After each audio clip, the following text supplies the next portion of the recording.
Hello everyone and welcome back, it is I, Wizardix, and here we are to play the Grace Ace Attorney Chronicles. So, hello there. Last time we started the trial of Sugar Daddy, maybe. So Mr. Mike did, and it seems that it's starting awfully bad.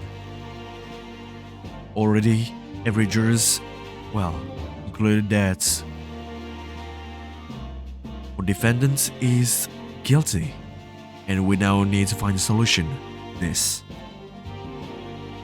before it gets late. Yes? Before it is too late. Okay. Let's go. According to the laws of this country, I will now conclude this trial by delivering my final verdict. I trust there are no objections. Mrs. Sato, just tell me one thing. Yes? You were in the middle of saying something before. Footnote in your encyclopedia of British law. Follow the defense. What did it say next? Tell me, please. We need some help. When all members of the jury have concluded that the defendant is guilty, the proceeding is suspended and the presiding judge will deliver the final verdict and sentence. Then the footnote says whether the defense has a right to demand a summations examination of the jurors at this point.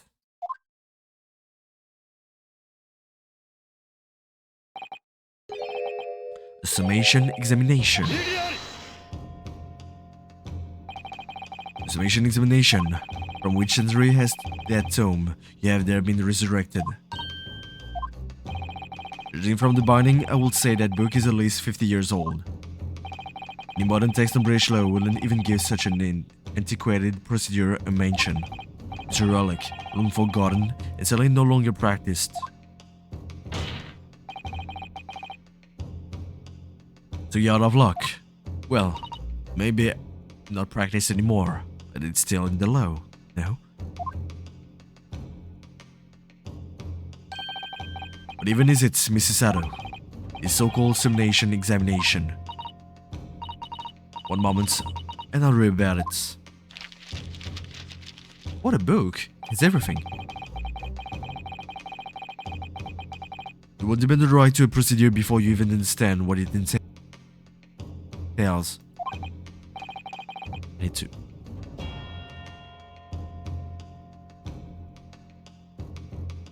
Blow my nose.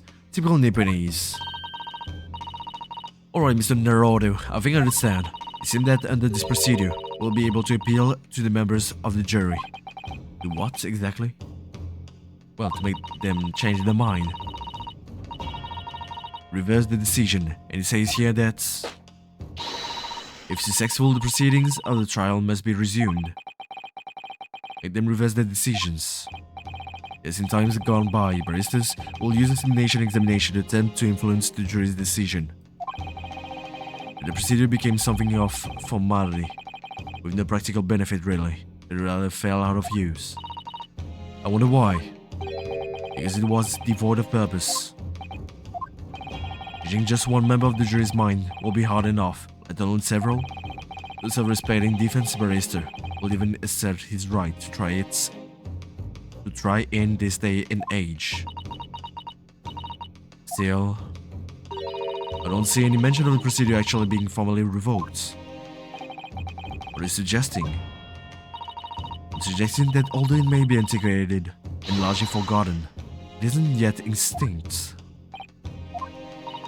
What do you think, Mr. Naruto? This is the only hope, so let's do it. Summation examination, or last possible option, who has a right to carry it out or admit defeat. Defense wishes to assert his right to a summation examination, my lord. London is the capital city of the most powerful nation on earth. We have a duty to the world to exemplify the very highest standards of judicial procedure. Examinations and embarrassments, they should remain buried. But if it's alright, it's alright. Well, it could prove vital in this trial. Defense petition is perfectly valid. The court will proceed with examination. This madness. Well, we never know. We might find something useful from this. Lead? Somehow? Or man, are you and the remainder of the jury ready? Well, I'm not, was the mention of this in the letter I received, you see, so. All members of the jury will be asked to explain on what ground they have reached a decision. On what grounds? Must all justify your decision and explain why you believe the defendant to be guilty. Wait, my lord, you're rather putting us on the spot. It's most irregular. Mention was made of this before. Literally hold with all this justifying luck. It seems to have thrown the jurors off. Even none of them have experienced this before.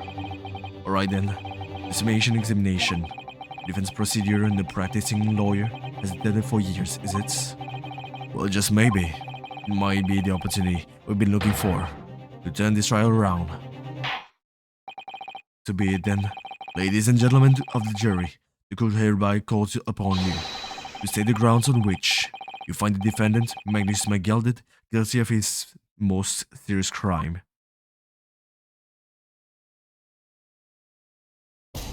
Okay, let's see. We can do something about it. There was no one else inside the carriage at the time, so it has to have been him. Trust the driver, he has an excellent memory it seems. All passengers with fares totaling 20 pence. He set the crab next to him just like this. Result must say, absolutely brazen. I simply typed and collated all the statements made thus far, drawing the logical conclusion. Interest the guild, their fares is a motto. We will raise the prices above 4 pence for the years.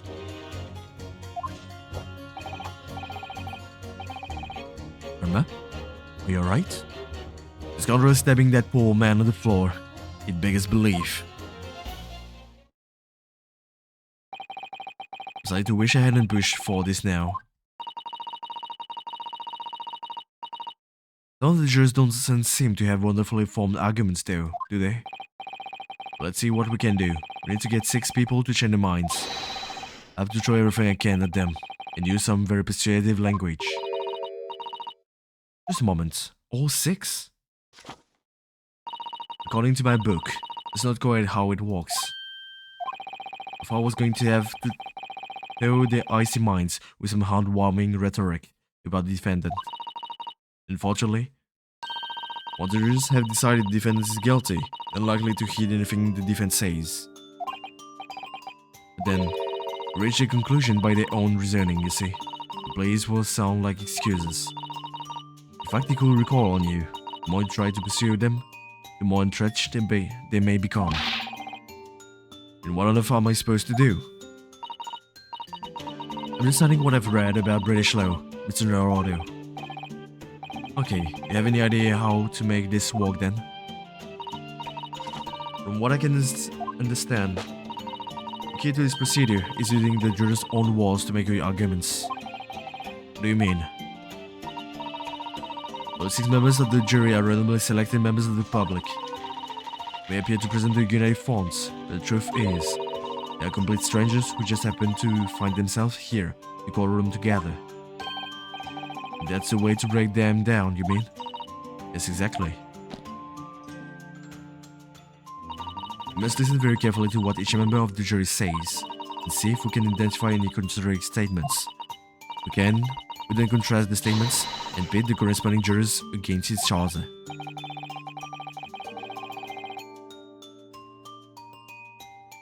There's contradiction in what 2 or more jurors says that we're looking for. In a way then, this is similar to regular cross-examination. Yes, I suppose you're right.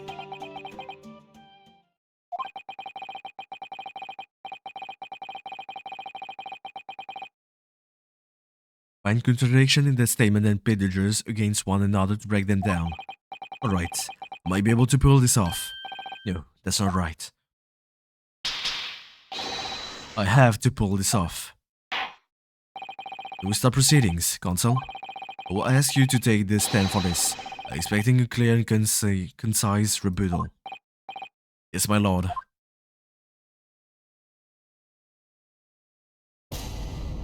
Ooh, I love that. Defense rebuttal.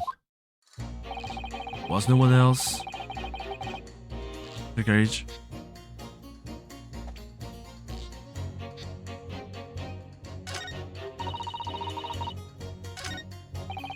Was no one else inside the carriage at the time? Inside here.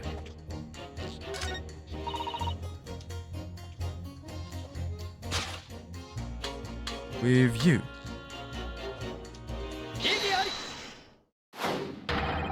These two statements clearly contradict each other. You do? Explain yourself, Consul. Oh dear, what have I said? As one Silverblaze main and name, haven't the first idea what you're talking about. Oh, I love this scene. According to the group testimony we heard so far, there were 4 passengers on the omnibus and the night in question. And according to the coachman, Mr. Beppo, he took 20 pence in fares. Quite right, I have those precise details typed nearly here in front of me. And juror number 5 also told us the following. The fare for the omnibus is always 4 pence. That is it, a fair and convenient single price, just the way London's carriage should be operated. Does it mean that it's missing someone? That doesn't add up at all. In fact, it leaves a glaring discrepancy in the facts. Why, man, why? For passenger paying 4 pence each, you do the multiplication, 16 simply. 16 pence, exactly as I said, it doesn't add up. The figures are different. By 4 pence in fact. Or precisely 1 person's fare. Yes, in other words, on the omnibus that night, it's distinctly possible. There was another passenger we've heard nothing about.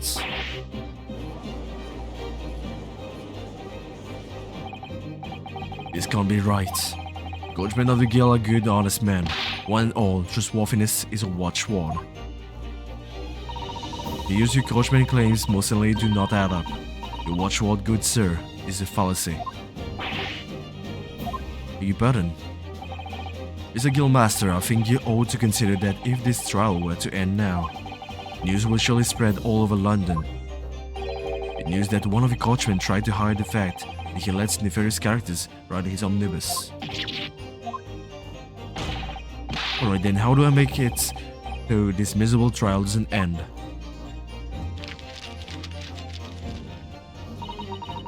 According to my book here, you simply launch a ball of fire into the innocent side of the set of scales. We're all in agreement. What do you have to go and... Wait till I get my hands on you, Beppo.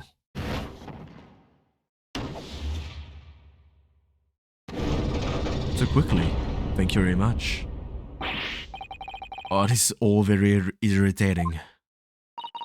Begging your pardon, sir. I'm going to do the same.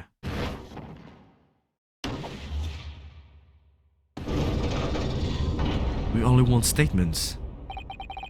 Love Mike, not you as well. Penny can be the difference between a smile and a tear, after all. I certainly can't put my trust in someone who doesn't follow my exacting standards in financial matters. Oh, really? I, for one, think it's only proper that we hear from the witnesses again. Lovely, thank you. Well done, Mr. Marauder, you did it. You can manage to change 2 more jurors' minds. You can afford to try to continue. More. Actually, there's something else that's bothering me about a couple of their sessions. Then that's where you must strike next. Need to pit 2 more jurors against each other. So there's another contradiction in the sessions. You can do it. Well, the scales of justice have shifted. They still weigh heavy on the side of guilt. Until you have the floor again, continue with summation examination. Ooh. No need for you. Reason I must say. Yeah? Yeah? He's gonna stabbing that poor man on the floor. On the floor or not? It's hard to tell. These two statements are completely contradictory. Explain counsel post haste. Was only nicking jabber for my other half. What is all this claptrap? What does considering even mean, I ask you? We heard from more than one witness that they allegedly saw the actual moments when the defendant stabbed the victim. Now, out of curiosity, jury number 3. What can you see? I'm busy here. How would you say the defendant stabbed in the victim? What sort of motion was it? That's me, do you? It was like this. The fellow next to him without even getting up, just like the prim banker said. Yes, that was Mr. Flamey's well-placed testimony. Quite true. Now then, juror number 6. Is that me, is it? What can I do for you, young man? How would you say the defendant stabbed the victim, madam? Well, as far as I understand it, was like this. He stabbed the poor man after he'd collapsed on the floor. Watchmen say so. Now don't move. Take a look at these two jurors. Stabbed the fellow next to him without even getting up. And he stabbed the poor man after he'd collapsed on the floor. They're stabbing in totally different directions. Dangerous. What a muzzle. What this tells us is that there's a strong possibility one of the witnesses isn't telling the truth. Why the dickens will they lie? I don't know that yet, but what I do know is that if the trial ends at this point, we may never find out. We may never know the real truth.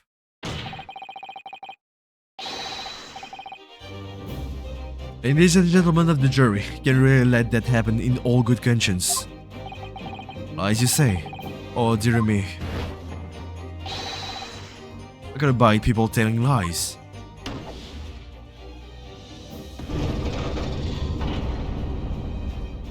Ouch. Scales.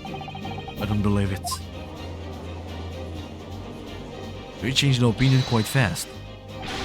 Wait. Now hear this, my fellow jurors. I warn you cannot listen to this man. Look at him. His black suit, he's clearly some devious Eastern sorcerer using magic on us all. Huh? If I could use magic, do you really think I'd be putting myself through all this? Answer me this, Dark Jinx. Me? What exactly is the problem? What if two witnesses have slightly different recollections of events? What of it? They say the Sherlock did stab the victim as he was sat next to him on the omnibus. This young dandy saw him do it. Now let's say the victim collapsed on the floor, then the Sherlock stabbed him again. It's already saw him do it. Well, what's to say it didn't happen like that? Why are you calling you dandy, sir?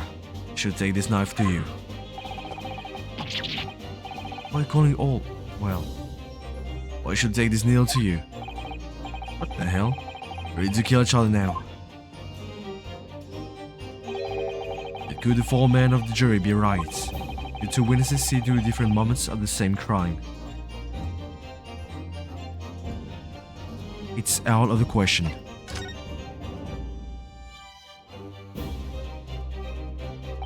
Unfortunately, Mr. Foreman. Why that's because the body was found on the seat and not on the ground simply. And there wasn't any blood. On the ground. Yeah. But you're suggesting it's impossible. It's out of the question. What are you talking about, man? How can you possibly say that? You do realize that I'm only doing my job as a foreman of the jury, responsible to steer everyone in the right direction. But where's your evidence, man? That's what we want to see. You say the two witnesses saw different moments of the same crime. You say that's out of the question. Show me some proof. Looks like the only way I'm going to convince him is present him with something he can dismiss. Irrefutable hard evidence. As you wish. I'll give you the proof. It's out of the question that the two witnesses saw different moments of the same crime, as proven by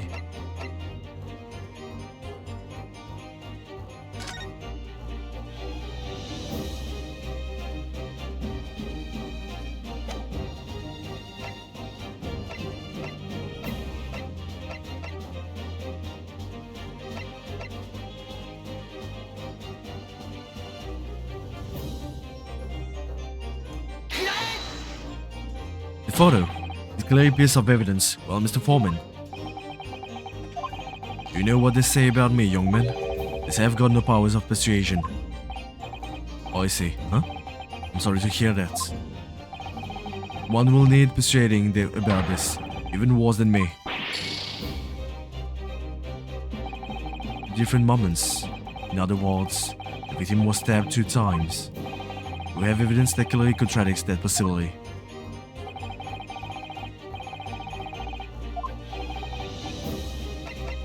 Two times?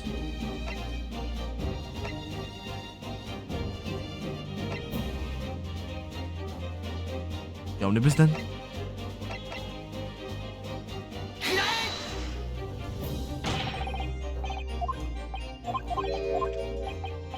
Huh? Why? I don't get it. Well, it's obvious. No? Or is it something all in this? Yeah, it's actually written here. Oh, yes.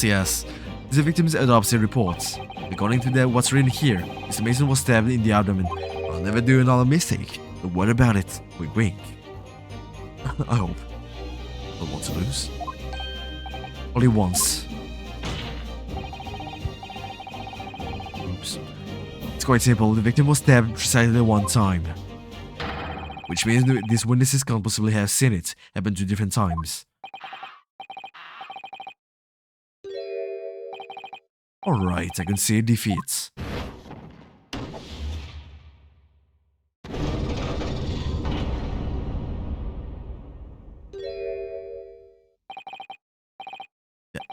That means forgers are now leaning to not guilty. We've done it, Mr. Naruto. We've won. What are you playing at, you dandy fool? No one deceives me. We had a consensus. I know a liar when I see one. If the chap ever dares to cross the thresholds of my shop, I'll take this razor sharp blade and shave every last hair off his head. Oh, you barber, actually. Yes. The quite remarkable turn of events. Defense examinations flipped the balance of the scales of justice. The jurors now stand at 2 for guilty and 4 for not guilty. Accordingly, there is no longer a large enough majority among the jury for me to adjudicate. The trial must continue. Thank you. I hereby ask the defense, prosecution, and witnesses to return to their places. And I will call upon all of you to continue to pursue the truth.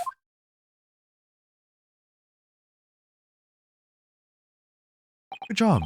The Lord Van Zix continues to substantiate the case for the prosecution, if you please.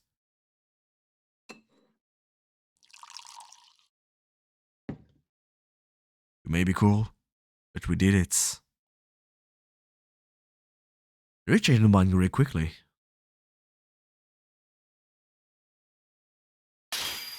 Oh, what the hell? Having severed the rich aroma of the calming contents of this whole chalice. It may seem crass to crush it to dust, but forgive the discourtesy. Lord Van Zix? Is it calling here or is it just me? As your antiquated dome no doubt says, the executioner may not speak during your examination. So I honored a deathly silence and listened to this charade. It seems I obviously overestimated the intelligence of the jury. Well, no matter. There's nothing so hard to prove as a self-evident truth, it would seem. And why else will we grace the courtroom with our presence after all? So let us proceed to the next round of battle, shall we? These two, refold the witnesses once more.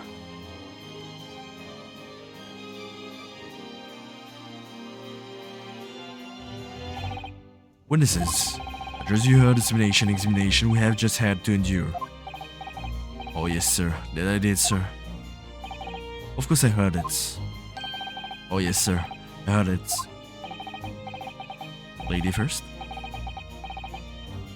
You sir on the end, the coachman. I believe it's Bipo. Yes, sir. My lord, sir. If it transpires that in your previous testimony, you were intending to veil the presence of a fifth passenger on your omnibus, you will be found guilty of perjury. You're advised to bear that in mind, sir. Oh me or do you? Now then, witnesses, I hereby call on you to testify before the court again. To explain the various misgivings brought to our attention by the defense's summation examination. Let's see. Okay, part 2. Let's see what we can do now. Come on, it's not that hard. You just need to tell the truth. I'll carry 4 passengers that night as worried, but... Well, for one was told I had to pay 5 pence for the bus. He fell us on the fare, he did, and I saw that blood-curdling sight as well. It's all too much. I tell you, I saw my gullet stabbing that man. Everything I said before stands. Oh yes, he stabbed him, yes he did. I think so, yes.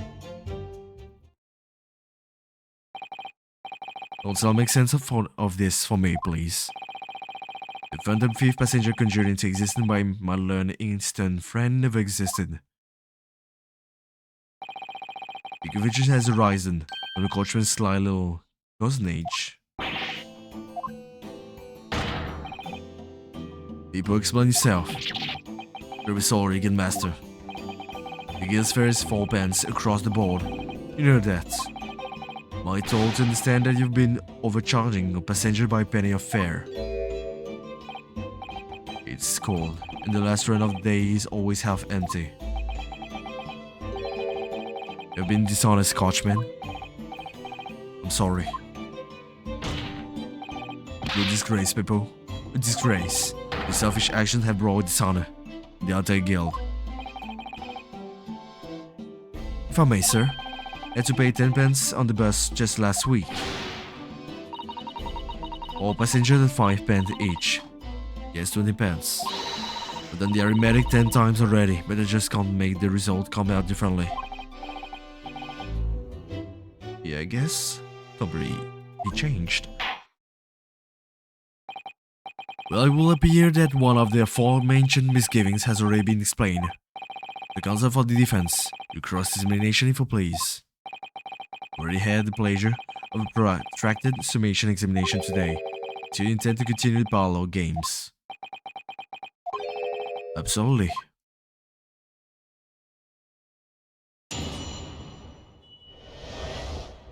Let's see.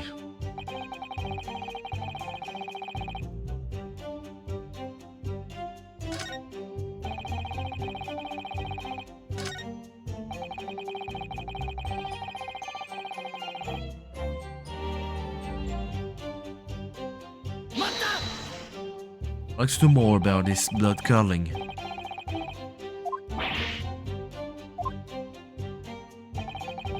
A loathsome sight, no one should have witnessed the horror in the eyes of a man the moment his life is taken. What exactly, sir?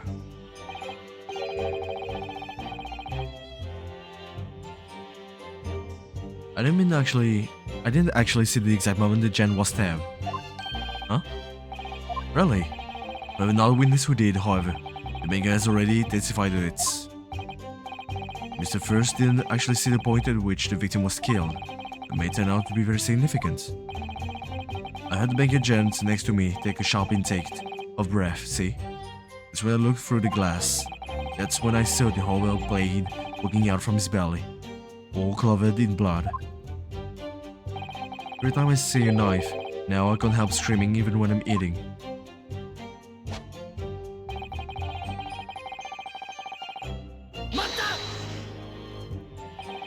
You see the defender Mr. McGill stabbing the victim Mr. Mason was sitting next to him. That's what I said, isn't it? It was bothering me before, but for just brief moments, he stated before answering the question. Anyway, there was only the two of them inside the garage, wasn't there? There's been much talk of the fifth passenger, but as yet, zero evidence. Then what are we wasting all this time for? It's black and white, the man's guilty. Nothing about Mr. Flay's testimony just jars with me. Wish I could walk out what it was.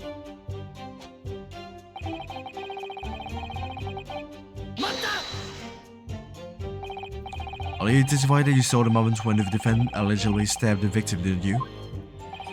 Yes, that's right.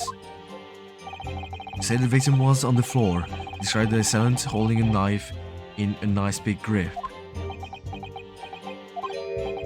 I suppose. I might have, you know, the cart before the horse, maybe. I'm quite sure about most of it. I was driving the horses when I heard a scream from the seats on the roof deck. I expect that was me, sir. And when I turned around, yes, I saw it through the skylight. The gentleman was on the floor and the knife was sticking up out of his midriff.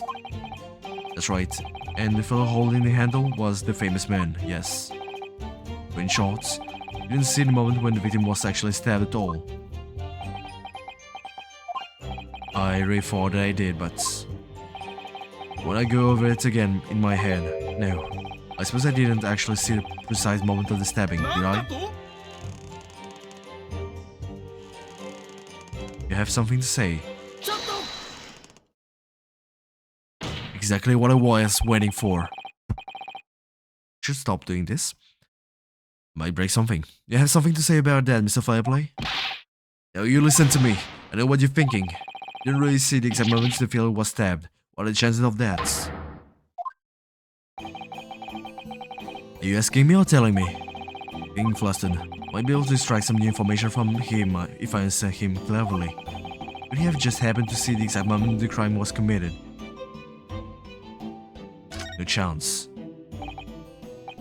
But if it was a little hard to believe, tell me. Unless you spend your time peeing. Might be weird to do this. On the carriage, with skylights on the top of an omnibus, that is. Peeping. Respectable city banker, I have you know. As I know what I saw, I remember it as clear as a Ballarat day. What's a grim scene, I don't mind telling you.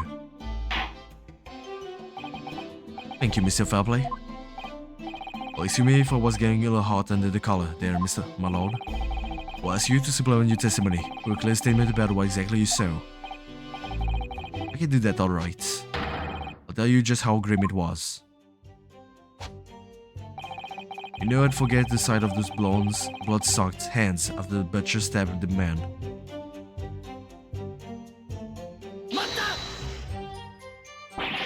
Blood-soaked? What do you mean by that? Well, perhaps soaked is laying it on a little thick butt. Anyway, there was definitely blood all over them. Both of them were covered in it. You saw that from the roof, through the skylight. Well, the skylight's reasonably large, so I had a pretty good view. There was a lamp on inside the carriage as well. I'm quite sure of what I saw. This banker laid this statement. I feel sure there's something not quite right about it. You feel something doesn't add up, Mr. Naruto. It's time to present an evidence.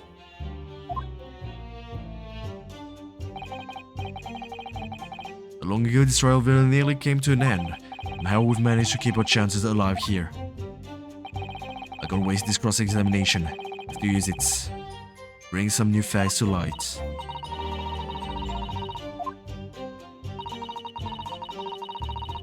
The chance is that the jury will end up believing something unhelpful that they did before. We can't let the fear of what that happening stop us from uncovering important new information.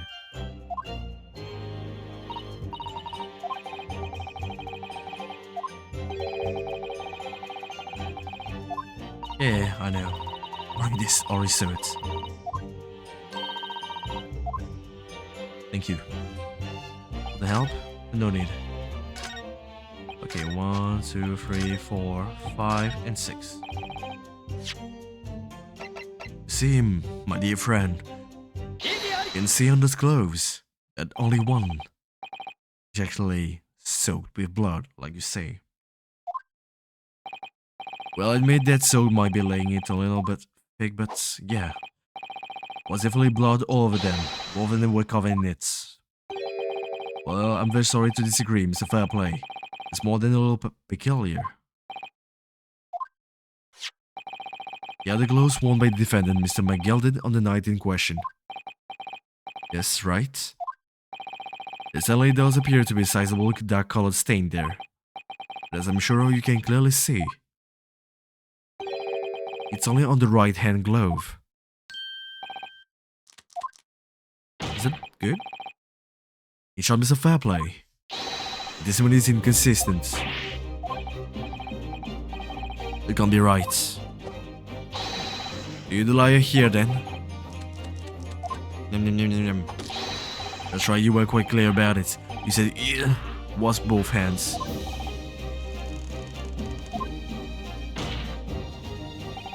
It's a fair play if your last statement was a lie. What was your entire testimony in question? You say you saw the moment the victim was stabbed.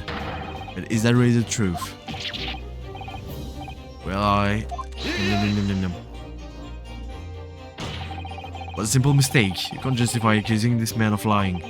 Yes, it wasn't both hands, it was only one. The fact remains. Victim's blood wasn't the accused. Mr. Fairplay categorically stated that he saw blood all over both hands, which means there's a strong possibility that this witness was deliberately trying to mislead the courts. The city banker, for pity's sake, my what should be the gold standard. I'm a gentleman, not some goddess knight. The members of society don't prevaricate. I mean to have no reason to lie. Is that really the case? And to present another evidence. Colton died in this trial completely. Like I said, I will not do another mistake. I have evidence. My lord. Yes, counsel. Defense is ready to present evidence. Are you sure? Evidence that will clearly demonstrate why Mr. Fairplay had reason to lie in his testimony. Very well. I hereby call on defense to present its evidence. Well, it's obviously debtor's ledger. This is a list of the debtors who owe money to Mr. McGelded. Yes, a list of innocent victims scribbled by the accused extortion.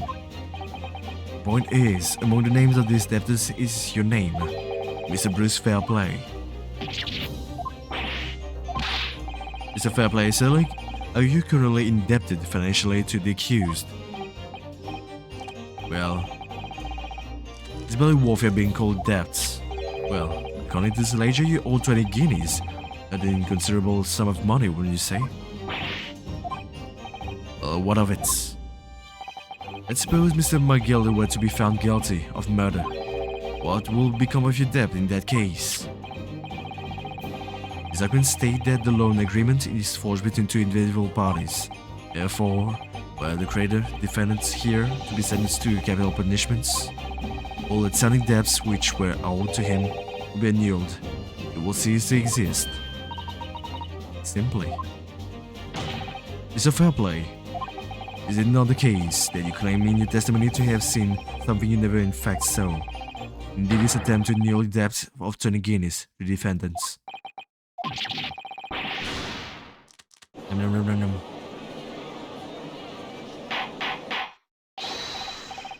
Order. Mr. Bruce Fairplay. Yes, my lord. Let me ask you again. Be aware that your answer may have more serious implications upon your future, sir. Did you or did you not see the precise moment in time at which the defendant is alleged to have thrust a knife into the victim?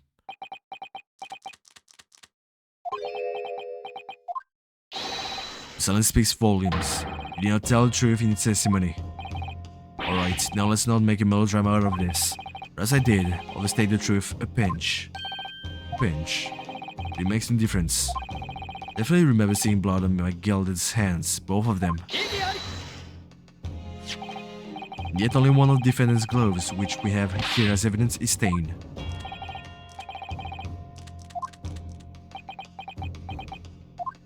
I wonder if I might be allowed to speak, sir.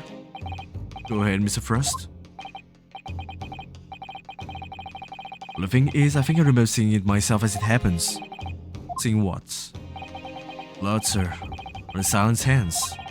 I think, yes. I'm almost sure that it was on both hands. Not just one.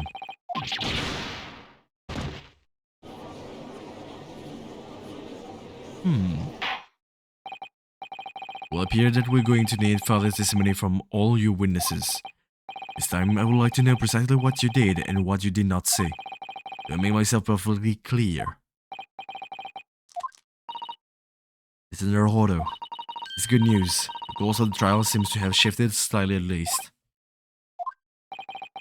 Might finally have a chance to turn things around here.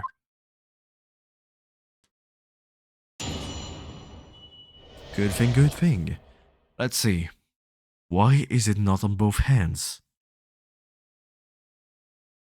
I'm guessing it's because, well, simply, it may not be him. Or maybe he wasn't wearing his gloves at the moment, simply. Okay, sorry about this, but I'm back. I just needed a drink. Okay, so let's see what we can find here. Was blood on both hands of the assailants. I sincerely and distinctly remember that. However, I suppose you might say that I didn't see the exact moment the stabbing transpired, if that matters. I remember seeing the knife, and I remember seeing both of the attacker's hands with blood on them. I didn't actually see anything in myself now, until I heard that scream. Anyway, the fact remains, there can't have been anyone else inside the carriage, or we all would have seen.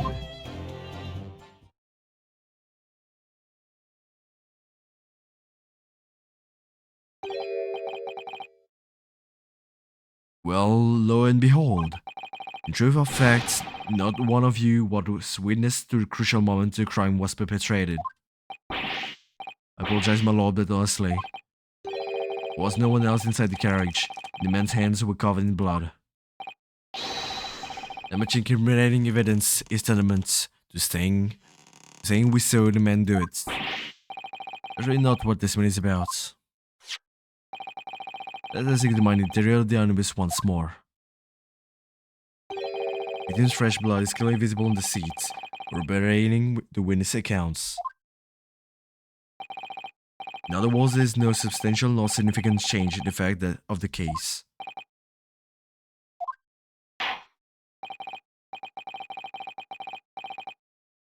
Very well, your cross-examination, please, counsel. Yes, my lord. What can we find here? Was blood on both hands of the assassin, and distinctly remember that. I'll press on everything, I guess. The evidence tells us otherwise, that the clothes of the defendant was wearing on the night in question, the court record. Well aware of that, sir. Nevertheless, I know what I saw and I stand by it. The man had blood on both his hands. He's defiant, even in the face of hard evidence. He steadfastly, refusing to admit that he might be mistaken about what he saw, but why? Resuming his diary. One hour to the silence, point remains unchanged. It is of the grim crime, the victim's blood dripped guiltily from the accused figures.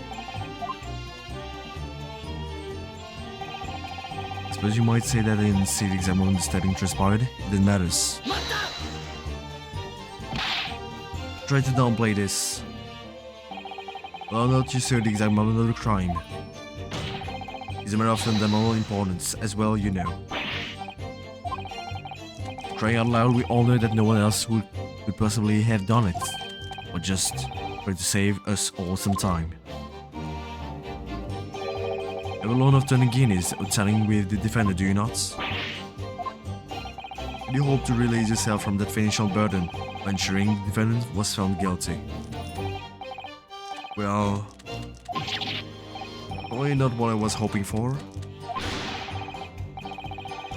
Just lost a little guinea out 10 while I bagged the wrong horse in thereby, that's all. Willing to win it's all back. There's a fixture this weekend. That's a sure thing.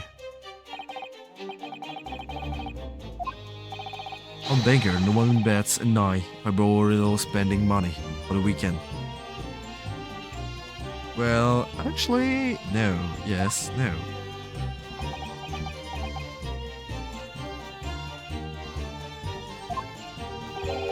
You may have revealed a little more about your character than you bargained for, sir. His witness's scruples are not on trial here. Proceed to the next witness. Oh, weird.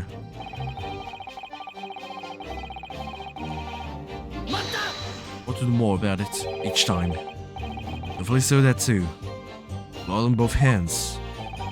Yes, sir. I mean, I know what you're going to say. Only one of Mr. Magellan's gloves has any sign of blood on it. That's right. Thing is, as far as I remember, sir, I looked down and saw Mr. Magellan sitting beside the other fellow. I don't believe he was wearing any gloves, sir. He wasn't wearing these gloves.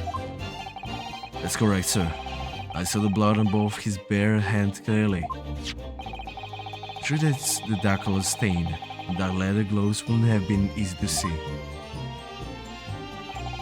I should point out, the police officer will apprehend the accused on the night in question, but there was no trace of blood on Mr. Magellan's gloved hands. There wasn't blood on his hands. It's helpful, actually. It is puzzling indeed. This must be significant somehow, I'm sure of it. I didn't actually say anything myself until I heard that scream. Didn't say anything. Yes, sir. That is to say, no, sir, I didn't. Very sorry about what I said before, sir. Very sorry, yes. It was very wrong of me to make up stories that I saw him stab the man. Do you agree, sir? No, what you saw is insinuating. I certainly wasn't making up stories. I think you said nothing isn't right either. I said nothing at all. Mr. Beppo, you were driving your horses. At the very least, you must have enjoyed the good view of London's streets.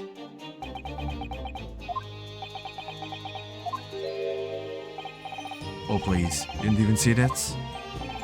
It was so cold that night, you see, was all I could do to keep from passing out, sir. My head was fairly frozen solid, sorry to say, sir. It's imprudence. Avoid travel on the last omnibus service of London's cold winter nights. Beppo. And finally, the last. Okay, and everything you saw of the incident was through the skylight of the roof of the omnibus. That's right. It was fiercely cold that night, but the glass wasn't frosted over. As you remember, I was shivering, it was so bitter. Which rather begs the question of why the pair of you were sitting on the roof deck in the first place. Well, I don't know about this young fellow. I couldn't enter the cabin. Why not? It was locked from the inside. I tried knocking, but no one opened the door. It was locked. That's right, and it's the public's best service. For pity's sake. That's not what I call fair play. It's had exactly the same experience. I tried knocking, but the gent inside just gestured and needed to clear off. I had no choice but to climb up to the roof deck and look down lookingly into the warm cabin below. I can assure you I wasn't just looking down, I was glaring, long and hard. That's precisely why I can tell with absolute confidence that there was anyone else at all in the cabin. I wouldn't have noticed.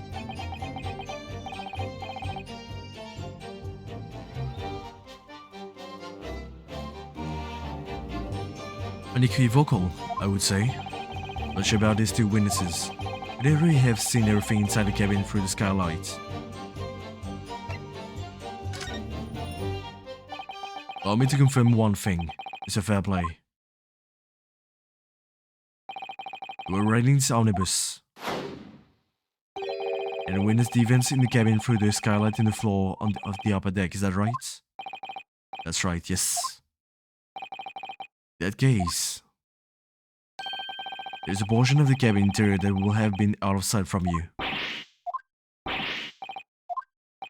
Obviously, at this stage, we can't say for sure. Possibility cannot be denied that at the time of the incident, you have been another passenger in the enclosed cabin of the omnibus.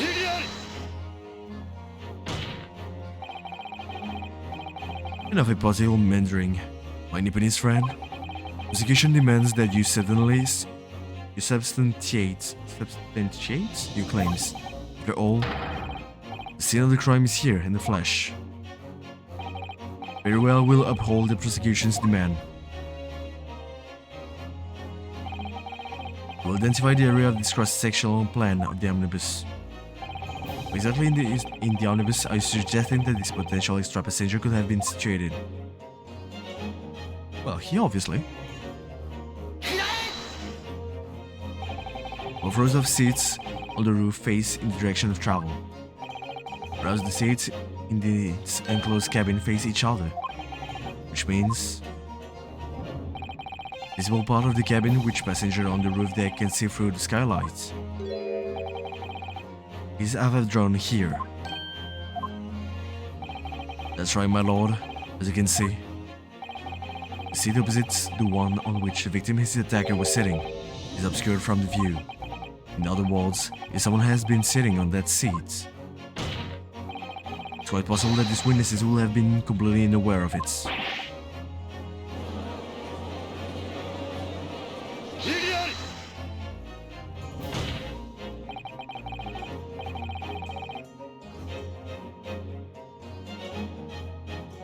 It's quite possible that some phantom was sitting here.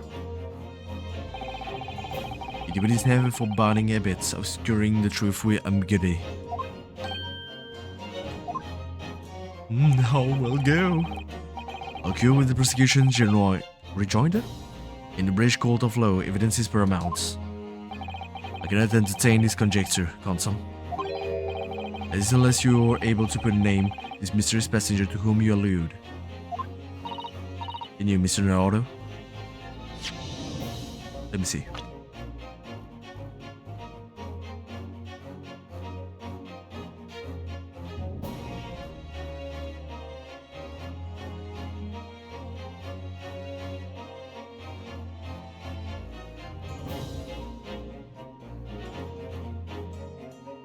I don't think we can.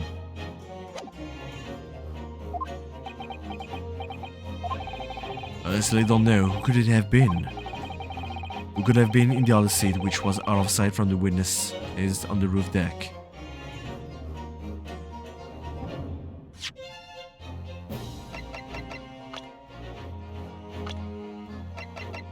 I'm trying to see if there's any hints.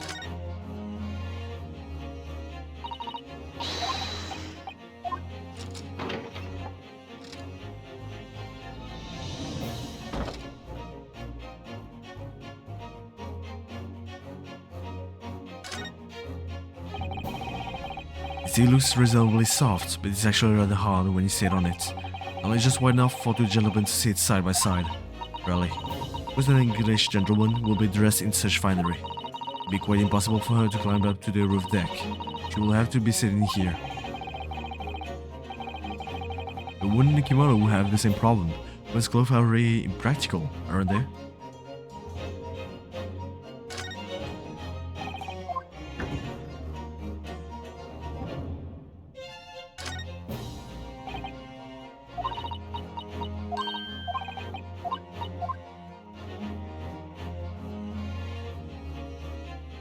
We have something like a card on the floor or something. That's what I'm hoping for. An actual clue. Ah.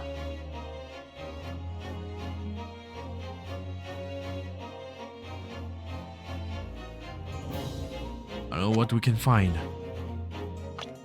When we look at the people here, all 1, 2, 3, 4, 5 of them were already inside. the carriage. So who could have been down there?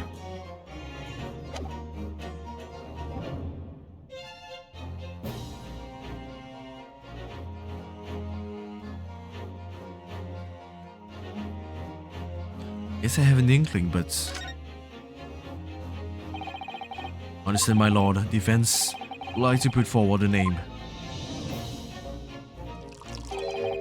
Beck, you are full that responsibility is displayed at them by a man who has no notion of his own limitations. But those who have lessons not yet learned. There's no delay, Consul. It is still to name the passenger in the other seat. Albeit, the chance I've been waiting for to turn this trial in my favor. That night, on the night of the murder, the person occupying the seat in the omnibus cabin that was obscured from view was...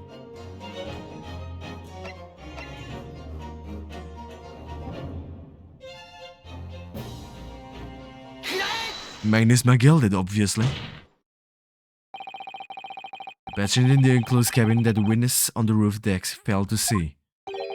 As to have been Mr. Magnus McGilded.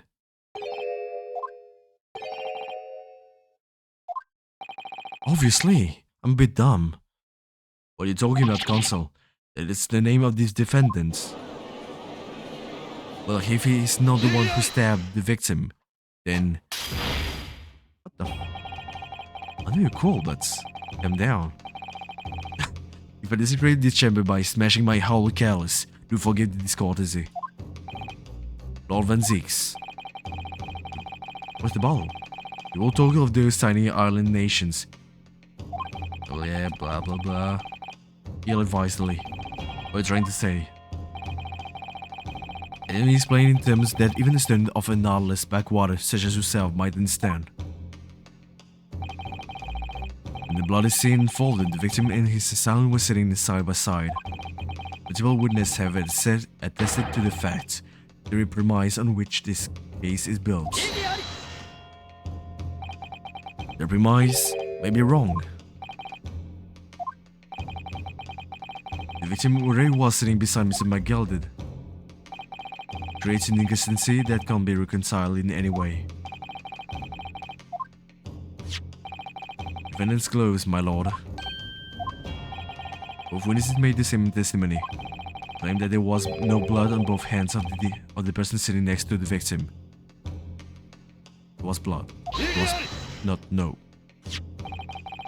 Yet we know the truth to be otherwise. Only one glove bears the gory remains. Point is, even in the face of this irrefutable evidence, both witnesses have maintained their stance. The testimony remains unchanged. Exactly, they both adamantly swear that they clearly remember seeing blood on both hands of the assailants. In short, the memory of events is correct, and the testimony reveals the truth. Was somebody else sitting beside the victim that night, a third party we have yet to identify. The victim's blood was on the passenger's hands, both of them. Who was it, this third party? Obviously, the true culprits.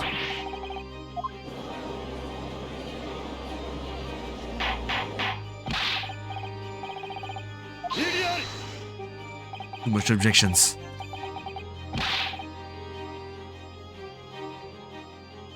Defense's postulation is just that, nothing more than conjecture. The witnesses have clearly stated that they saw the accused.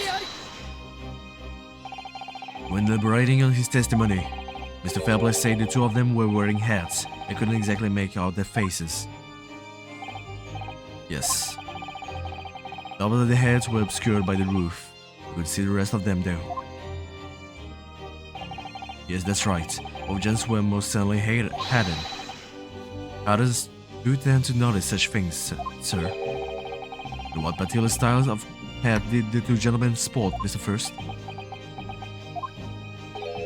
I'm afraid I don't remember. You call yourself a hatter? Our hat makes no difference. There was no third passenger in that cabin. How can you be so sure? Because if there had been, the accused Mr. McGelded would undoubtedly have offered to depose the facts. Realize that is you're proposing even more preposterous explanation. Did the accused fail even to notice the presence of the true culprit in the very cabin in which he traveled? Well, yes. Actually, yes. He's right. There was another person traveling in the closed cabin of the omnibus. It's inconceivable that Mr. McGilly would have been unaware of it. There's clearly a simple solution to this problem. Bring the accused Mr. McGelded to the stand. Well, what do you say? The prosecution objects, my lord. On what grounds? The suspect he will have already made a full statement to the police. What if there was some reason why he's unable to speak freely? Dennis McGill is no uneducated ruffian.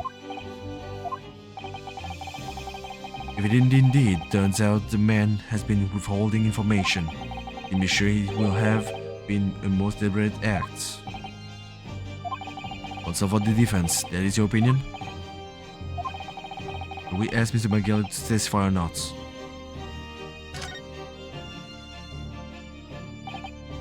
Yes, we need to hear what he has to say in order to find out the truth.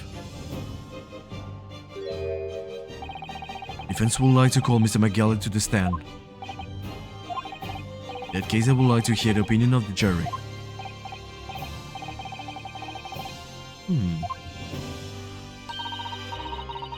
We should hear Mr. McGill has to say. It may not hear. It will be utterly illogical not to hear his testimony. When something needs doing, get it done. That's how I run things at the guild. Hearing what the veteran of my favorite little park has to say. Oh yes, that will be lovely. The jury says the man must be heard. Very well, the court will hear the defendant's testimony. Bailiff, show the defendant to the stand once. Whew.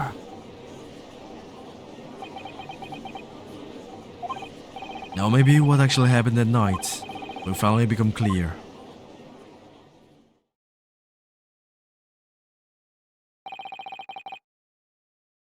Well, let's proceed, but next time. As always, thank you for watching, because that'd be it for today. As always, take care and glad that you watched. Have a good day or a good night and see you later. Bye. Yeah, we'll see what happens. What actually happened maybe later. I don't know. It's starting to be a little too long. But we did quite a lot of things. We did this summation examination. We did, well, we elucidate one problem, that there may be another passenger here with those gloves. So, good thing, right? Good thing. In any case, yeah. See you. Yeah. I don't know who is it. Is it the jury? I wouldn't be impressed if it is. Like, actually, the jury number 1 say that he was quite small, like this one. I guess that he hid under the seat. Yeah, something like that. But why did Mr. McGilly couldn't talk about it? Weird, right? We'll see that later.